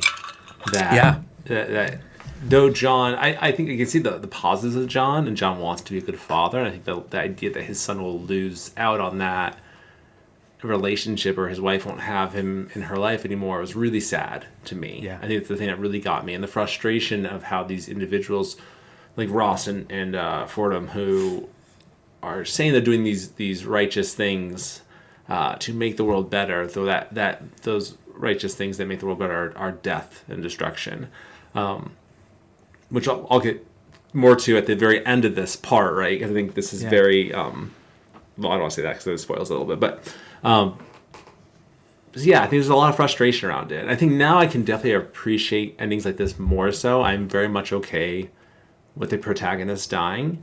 It is not something that I think ruins an experience for me, because I think the world is not so black and white as I thought it once was back then. I think there's so much more gray to this now. And everyone's motivations make a lot of sense, right? So just because Ross didn't follow through on his promise, and he does kill John, which is pretty, frustrating for us having played John, right? In Ross's mind, as far as we know, right, he thinks he's doing the right thing. He is bringing justice and making the world killing a better the last place. bandit left in the West. Yeah. So, like, though we can see him as this horrible person, I think there's validity to the idea that he sees himself as being a good person. But then again, it comes back to that classic saying, right? You in order to defeat evil, you must become an even greater evil, right? So, yes, Ross is taking out the last of the gang, but he is just essentially doing the same thing John did, right? He's just killing people. Right? There's no difference between these two individuals, right? Where arguably, if Ross had come to John and was like, John, like, I'm going to be keeping an eye on you, right? You tell me you're reformed, but I'm going to make sure that you are. Show me that you are, right? Let me bring you in. You teach my people how to shoot, like, right, as a means to reform, right? I think reformation is so important for change, which I think we're about to see why. In a second. So that's where I'm kind of all at with this, right? But what about you? Like, did you? I mean, I know that didn't sit well with you. The ending didn't sit well with you. But how, looking back now, how do you feel about it?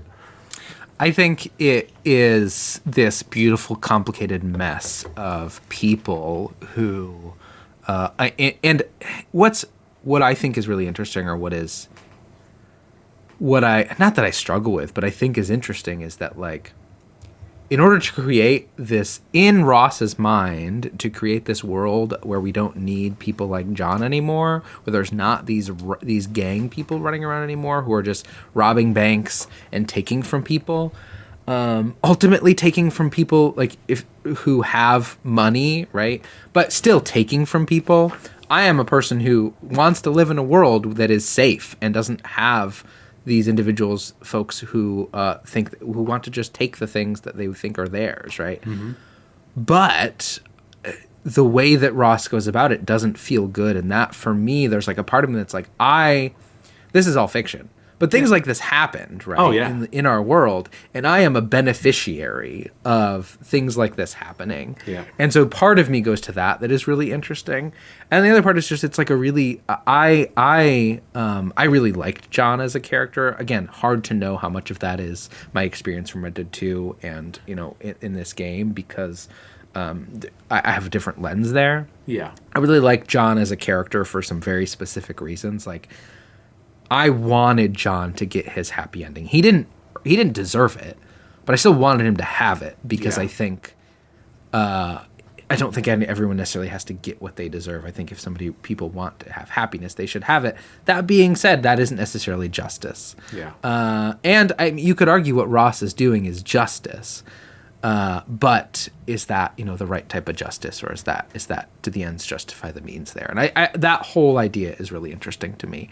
And I love, is like, from a narrative standpoint, of taking that time to that pause in the game where you like reconnect with Abigail, and you, like, John really struggles to connect with Jack. Like, Jack does not understand who his dad is. He wants to make him proud. He wants to make him happy. He doesn't know how.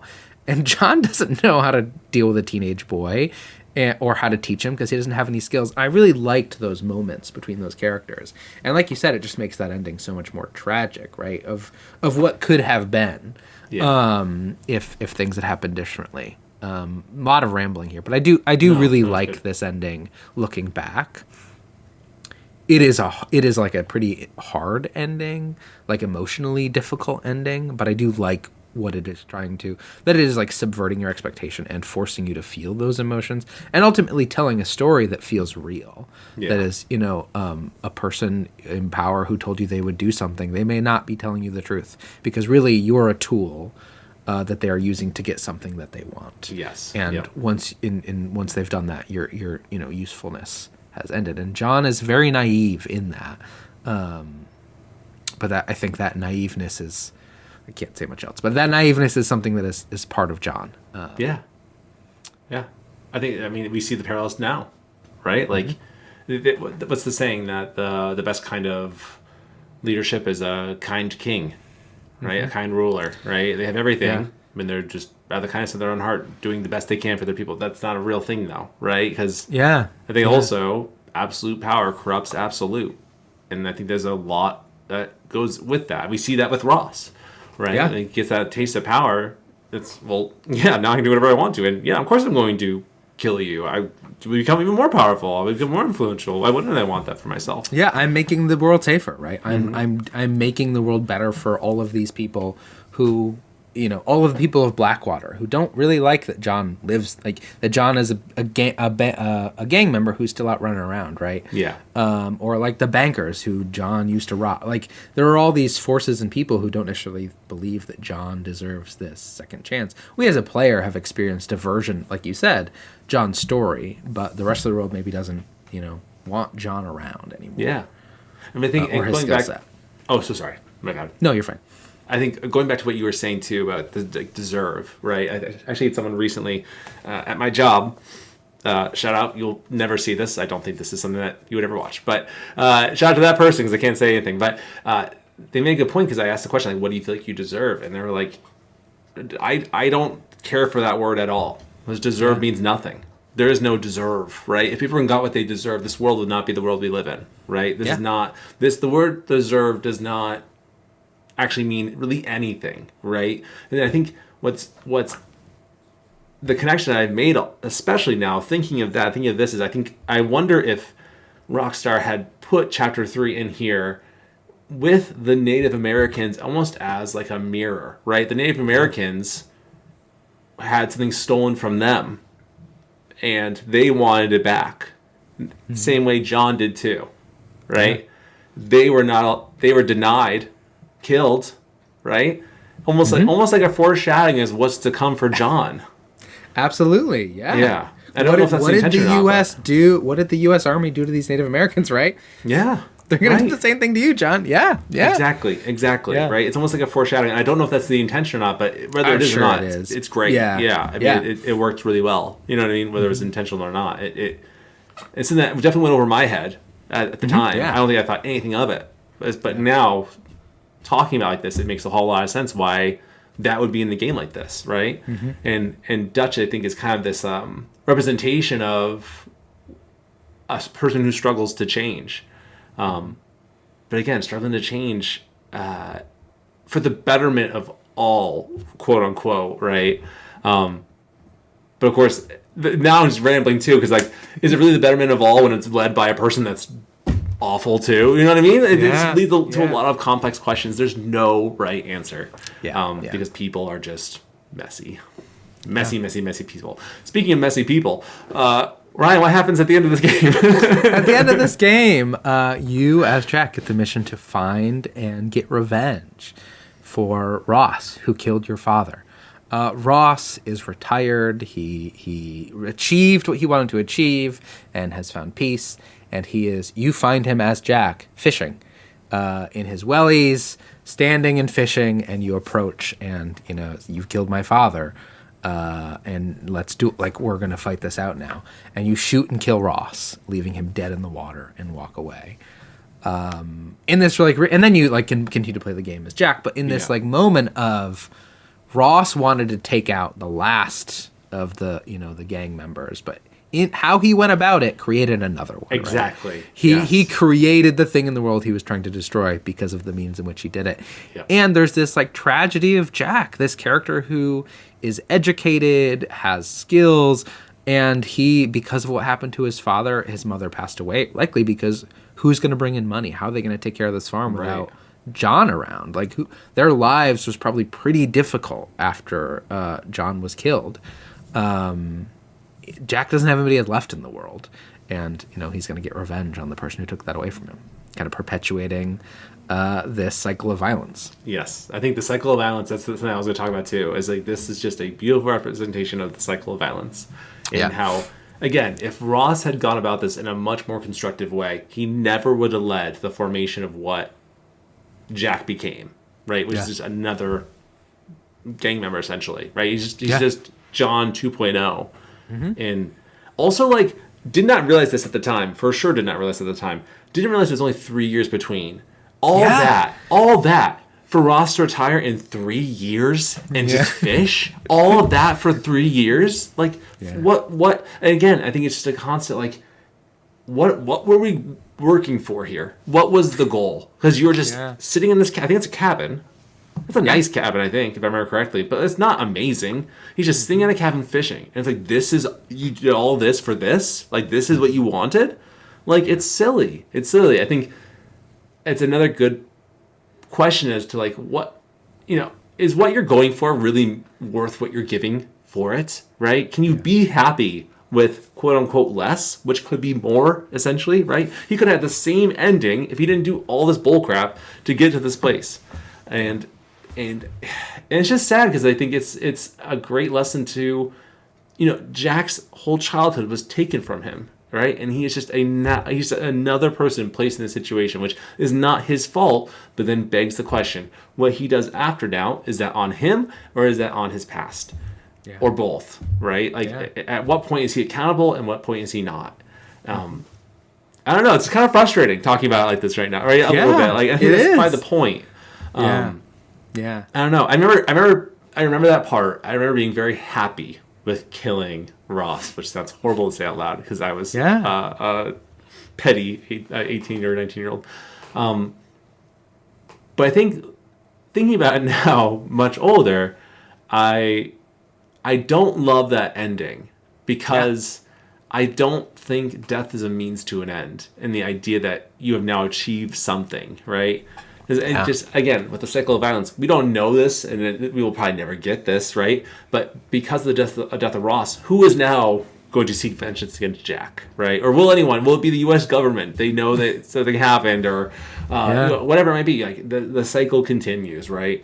And now this will follow Jack, likely, throughout his adulthood, to however long until he's killed. You know what I mean? And it just perpetuates and perpetuates. So it's just, I don't know. This is unfortunately very human, to a point of frustration a little bit for me, where it's just like, can we all just like talk? Can we just like talk this out, please? But of course that talk was cheap. Guns are cool, and let's kill and steal, and I don't know, it sucks. It's just crazy.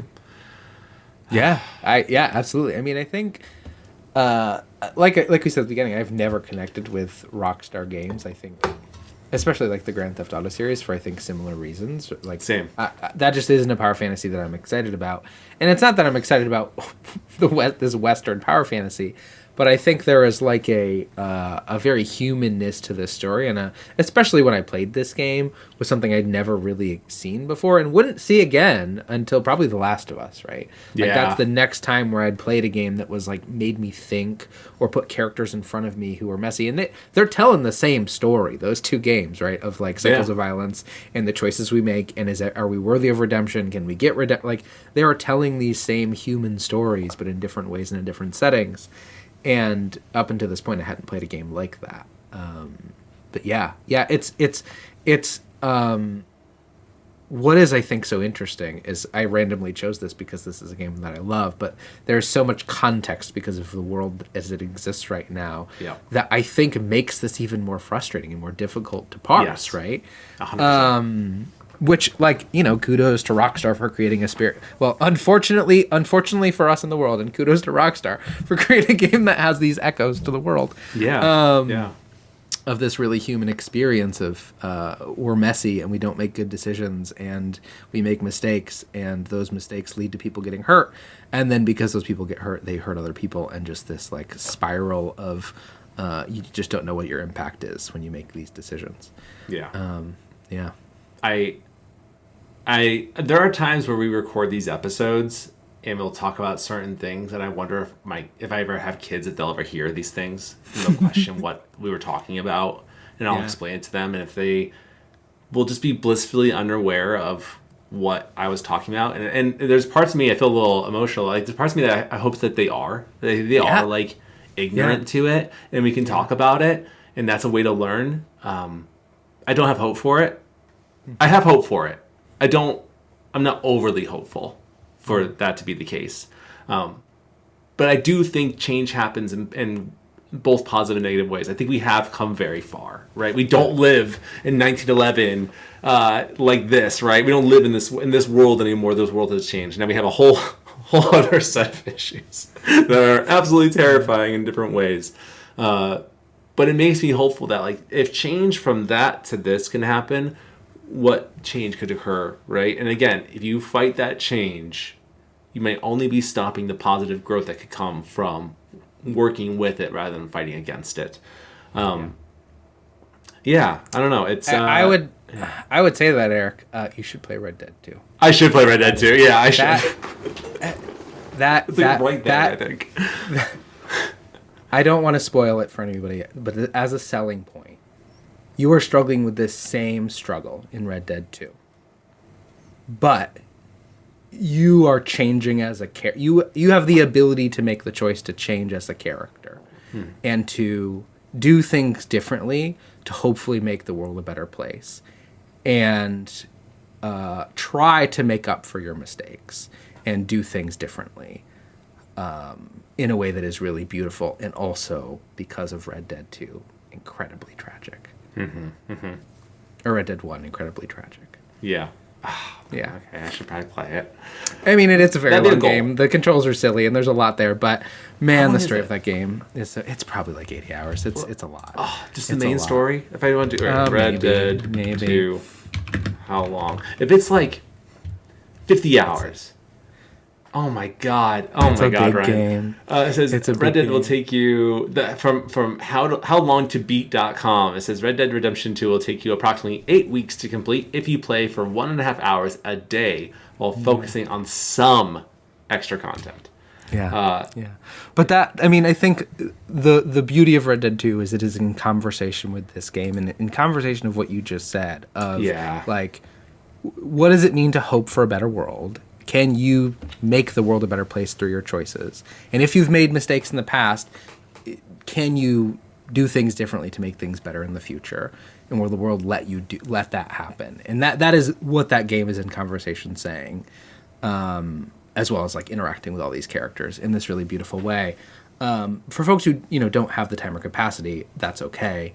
You don't necessarily have to play that game to have those conversations and have those thoughts, but that is what that game is wrestling with, and in conversation with this is exactly what you're saying.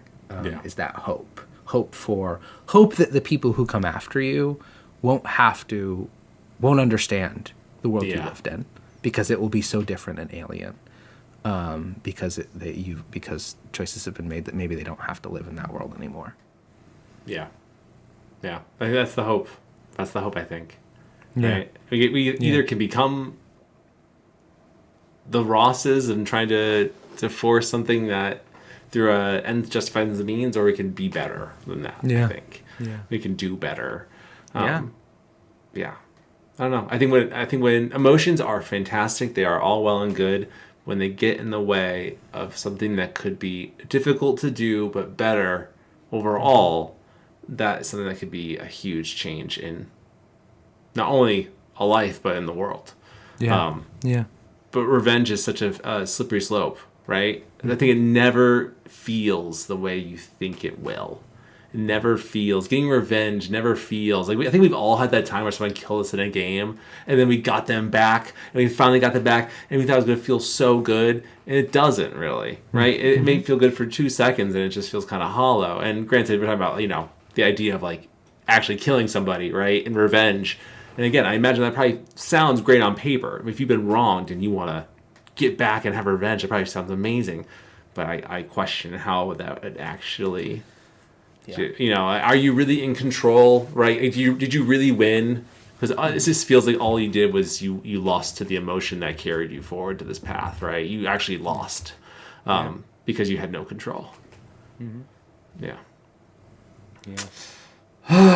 Well, Ryan, sun's getting low. The cattle are hungry. Off in the sunset. I gotta go to Mexico. Yeah. We gotta talk about themes and lessons. Oh my god. Oh sure. Sorry. I mean, we already. Yeah. Let's do it. We kind of did that already, right? I guess, but we kind of did. But I guess we could formally talk it through quick. We'll put a lasso bow on this and that's right. Wrangle it up. That's right. Yeah. Lessons and themes. I'm just gonna jump in and feel free to add anything. Redemption, loyalty, violence, change. All of these things, all of these ideas. If redemption is something that anyone can achieve, if there's value in being loyal or who you're loyal to, what does violence beget? And is like the challenge of change, both on a macro level of the world is changing, and on a micro level of like as an individual, and how can those two frictions meet, right? Like how does, if the world is going one way that doesn't feel like the way that you would like it to go, that's hard, and we push back against that. But then also as an individual in your lives, that change is hard. Do people change? Are we cursed forever by our past? Can we escape the consequences of our actions and change? Those all feel like the things that jumped out at me. Anything I'm missing there? Yeah. No, I think you're absolutely correct. And I kind of land on this idea of redemption. I don't know if this is necessarily right or not, but I think redemption is more of a self-reflection than it is a factual representation in the world, if that makes sense. Like, yes, actions can represent that in some ways, but I think it's, are you allowing yourself redemption because you have to kind of be the one to accept that it has been achieved and not wait for other people to tell it to you. I think so. Yeah. But you also have to be mindful that you can't just give it to yourself. Like, I've been redeemed, and you're not, right? Like Ross was never going to redeem John, right? But has these actions redeemed him of what he's done? Arguably still no. But could there have been a path? Potentially. Yeah. I don't know. Yeah, I mean, I think as you were saying, I think thinking of it like personally of like, did John in the end achieve any form of redemption? Like, did he he gave himself up to save his family, right? Mm-hmm. To face this thing, but then what did that end up achieving long term? Did that matter to John? Does that? Did he want redemption though? Truly? Yeah, absolutely. He did. Absolutely did. He wanted to put what he did behind him and live a better life. But is that redemption? I think he wanted better. Yes, but did he want forgiveness for what he did? I think he feels guilty for the choices he made. Absolutely. Okay. Yeah. Whether or not that is redemption or not in his mind or in anybody else's mind, I think, yeah. Yeah. Okay. It always felt like, and again, granted, we're just talking about it, right? I should probably replay it to really know, but yeah. Is the idea of redemption getting the life that you want to live without the constant looking behind your back, or is it actually the redemption of having changed for the better? Like what is redemption? Because I don't think John has been redeemed of anything. Truly, I think he just kind of reverted back to what his ends justify the means, right? Do you think with more time he would have got there? Do you think if he wasn't killed? Yes, I think if he was allowed to, which I think it goes back to my perspective of Ross. If Ross was able to cultivate that in a way that was constructive, it could have helped John actually achieve redemption. But I don't think someone's past has to constantly harbor them I think it does define, and it does carry, but Yeah. it doesn't need to constantly, right? I think people can change. It's just really, really, really hard to do so. But when the right people are involved and the right attitude is there, I think it can occur.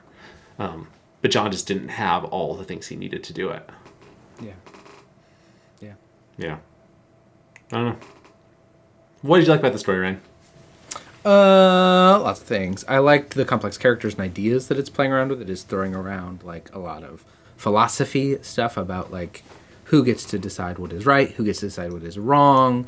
Is progress always good? Is progress always bad? Do characters who make bad choices deserve anything? Was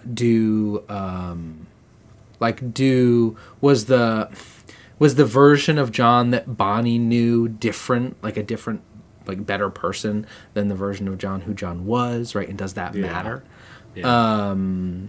The ending, I think, was one that stuck with me for a very long time, and I still, like, when I think about stories, really great stories in games, it's one I think about. And the world that it created, although looked, back in the day, pretty janky and pretty silly, it felt real. It felt like a real, moving, breathing world, and I would say the second game still feels like the realest open world I've ever touched. Really? Yeah. I mean, even, I'd say probably Cyberpunk is pretty close, but in a different way. Get ready for Fable, then. It's going to blow your socks up. For sure. That game is going to come out in 2026. I'm going to marry everybody. I'm marrying 1,000 people, and you can't stop me. Yeah.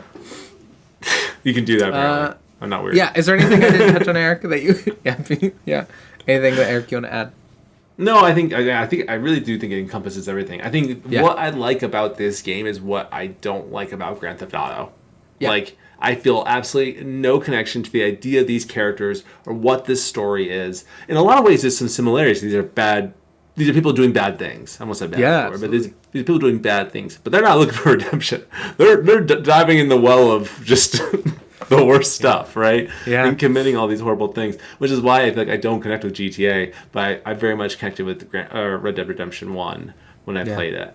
But no, I think everything you said is impactful. I almost wish, this is, I think, being a little, not petty, but just a little bit much, but like, I remember when as Jack, when you kill Ross, right, and then you're just in the world, I had no motivation to go really do anything at that point, and I don't think you really can either. I think you can go back to the locations and go do stuff, but you don't meet characters, right? I don't think you see characters. You might be able to do, like, random quests, but maybe, again, I could be thinking of Red Dead 2. So you can't see Bonnie, you can't see any of the people that you met. I don't think so. I don't think you do. So.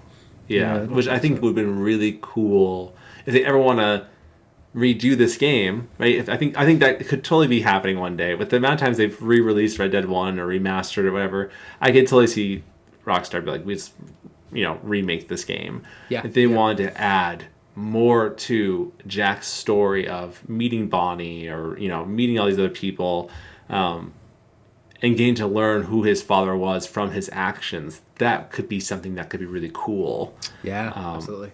And then you kind of decide, what do you do with Jack? Like you've learned about your father from all these people, the good, the bad, and the ugly. And, what do you do with that now, right? Yeah. Do you continue down this life of revenge and misery, or do you make a better choice? I think that could be a much more impactful ending to me. But also, Rockstar. Red Dead 3, though. Maybe that'll be Red Dead 3. Give that to us. Maybe, yeah. Yeah. Or remake one and give me a reason to go back. Yeah. I would love, that'd be kind of, I have a reason now. I think we can probably go back after more. I kind of want to relive all this, but let Ryan and I be voices in Red Dead 1 Remake. Yeah. We could. I have a good accent. We did great readings in our first year. We did Undead Nightmare for a spooky episode. We did great voices for that. Did great. I reckon you best move on, Marston. That's pretty good. Very good. Yeah. That was good. Yeah. See, it's a little scary too. Rockstar, you don't have our numbers, but you could if you tried. At talesfromthecartridge@gmail.com, which is not a number, but it is a contact. Yeah, I'll help you get through. Do you want to talk about how the story impacted you? Or do you feel like you've... I think I've already spoke to that. Did we want to talk about what we didn't like? Oh, yes. I'm sorry. I missed that part. Let's do that. My bad. I think the only thing, I've said this already, I think for me was I just didn't connect with John. John was just not a character that I particularly... having grown up with, like, Link, who didn't talk, but was just doing all this heroic stuff. I just didn't connect with John. Absolutely. And again, I just felt so deeply for his family, right? Who valued him, though I didn't value John. His family obviously did, and he valued them. Like, there was love there. I think that's what really impacted me. So it's not that I don't necessarily like it in the game. It's that I just didn't feel that emotional impact for John. I felt it more... Why did I say it like that? John. I felt the impact for everyone around him. I think that's what I liked about that. But also, you know what I mean? Like, just John. I don't know. John was fun. Yeah. I think there's a world in which they could have done John... similar to how I have John in my mind, be better represented in the first game. To make him be like a more full and interesting character. It is hard for me to parse those two Johns in my brain. But I believe that in 2010 they didn't nail this character to the fullest complexities that they were going for. Or they were going for a character who wasn't super likable and nailed it, but that just didn't know it doesn't always feel nice to play. I think like it's been 16 years since I've played this game, but I think I wanted a better selfishly. Not that this would make a better story. I don't think it would make a better story. I wanted a better ending for these characters. I do think they told a good story with the story they told. And if Jack had a happy ending, I think that would take away from the story in some way, as much as selfishly I as a person would like that. I think that would take away from the story overall and the tragedy that this story is. I think you're right. There's a part of me, without having sussed it out enough or planned it out enough, there's a part of me that thinks that Jack could still get his happy ending and it could still be meaningful. Yeah. I think there is something that could be done here to show that John's actions weren't meaningless. Mm-hmm. And granted, they weren't, because Jack is still alive, so there was meaning behind his action. I think that he did succeed in saving his family, essentially, right? Yeah. I do... Oh, I hit the space bar again. All right, we're good. I do think... I gotta make sure I keep it... I gotta click on this page here and not this page and mess everything up. Anyway, I do think that there is a path that could show the impact of Jack dipping his toe in the world of what John was and choosing to be better, not just for himself, but for his father that gave his life to save him. Absolutely. I think there could be an ending there that does that. Yeah. Rockstar. Mm-hmm. Make it happen. We've written a lot of scripts on things that were already written. Get back to us. We'll figure it out, I bet. Yeah. We got this. No, I had something, I lost it. Sorry. My bad. I had to make a bad joke. That's okay. I don't know. I do want to get back to this game one day. I think it is very representative of, unfortunately, things that we are struggling with right now. And, that's what I was going to make a joke. You know what would make this game better, Ryan? What would make this game better, Eric? You know, actually, John opens the barn. He's surrounded by all the U.S. Marshals or whatever. And he slows down time, but then you look down the corner of the screen, and there's the white buttons glowing. And you're like, what? And that never happened. You press the white button, and the katana comes out, and then John jumps, flips in the air, and he pulls the katana, and he just slices the heads off all the U.S. Marshals. Yeah, that would be so cool. And he goes, he drops down, and then Ross is like, what is happening? And then John's like, bet you didn't know I live by the code of the Bushido. And he's like, and then Ross is like, and then John's like, ding, ding, ding, ding. Yeah. Like, what is happening? That would have been really cool. Yeah, then he would have been redeemed for sure. Oh my god, yeah, 100%. Yeah. But then, the family comes back, and John's like, I gotta do this. And he slices his belly to honor his samurai code. Yeah. You know what? Actually, this ending's pretty good too. We'll workshop it. Yeah, we got it. Yeah. Red Dead 2 or Red Dead 3 in Japan. Red Dead Japan. Yeah. They should do it like a Grand Theft Auto in a different city that's not America. Yeah, do it Japan. I side note, Forza 6. I am not a Forza guy by any means. That Japan place looks pretty cool though. Yeah, I will say that looks pretty. I do think if you wanted to play Red Dead in Japan, you'd play Yakuza. That's probably true, actually. But you don't have John. You don't have. I want John walking the streets of Tokyo. Walking the streets of Tokyo. Shibuya. Be pretty sick. I mean, he was alive during that time. Because that was the 1890s, right? So weird to think about that, right? How different those lives were. So weird that they happened at the same time. Yeah, it's pretty bonkers. Time's strange. Yeah. Ryan, before we wrap, is there anything else you want to say? I don't think so. I really love this game and story, and I hope folks enjoyed it, and I hope it inspires folks to. If you don't want to go play 2, just look a little into it, because I think do get a little looky. I think what is great about that game is it's a beautiful standalone game, but it pairs so well with this game in that you get more of all of these characters. It is a lot of a game, and it is a game that is best enjoyed slowly, which is hard because it's a lot of a game. It's I like this. I like this story, and I like its.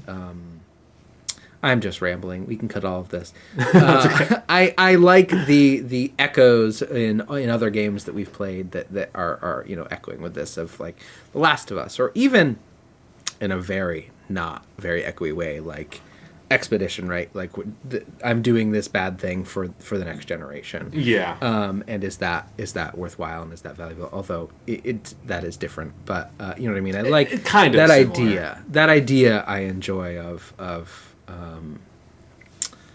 I'm just rambling. I'm gonna hurt someone to save someone. Yeah, exactly. Yeah. Or I'm going to be willing to do the bad thing so other people don't have to. Yes. Right? Which just probably doesn't work. It doesn't actually work. But it is a very human story that I enjoy exploring. It's interesting how many themes of self-sacrifice we see in games. But I kind of question how often it works out.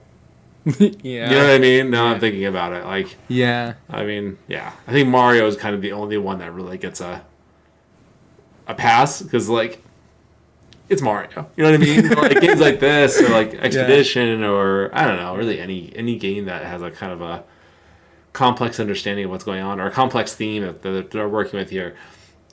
Self-sacrifice tends to only lead to more struggle. Yeah. Though sometimes it's needed and sometimes it's not. It's hard to tell.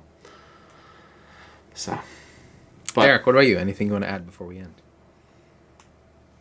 John Marston with the katana. I think that sounds cool. I'm going to die on the hill. I'll die in the barn.